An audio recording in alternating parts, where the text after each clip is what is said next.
Mentioned the Ravens, and that's what's coming up Sunday.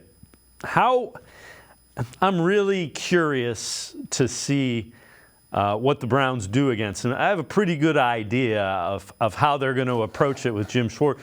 Jim Schwartz is not somebody that is going to be, well, this guy does this, so we have to change.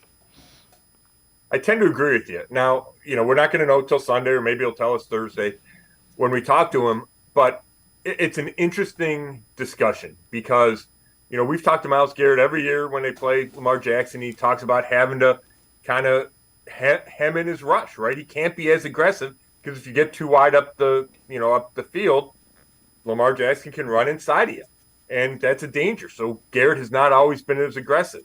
We know with the wide nine, he's even farther out. So does Schwartz tweak that at all, or does he say, no, go get him?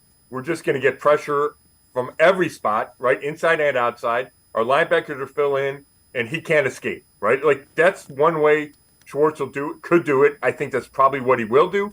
Play a lot of man and say, okay, throw into tight windows, Lamar, in a hurry, and that's not what Lamar does best. But there's danger to that. If you're playing a bunch of man and he tucks it and runs and your corners aren't looking, it's harder.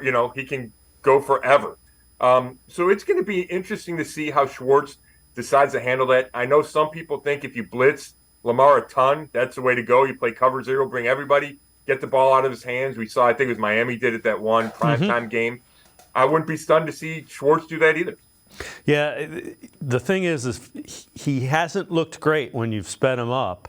And, they were down to Melvin Gordon, who they elevated from the practice squad because Justice Hill, J.K. Dobbins done for the year. Justice Hill was out, and concussion was suffered by Gus Williams. So their top three running backs were all unable to go, and they ended up losing to the Colts in overtime.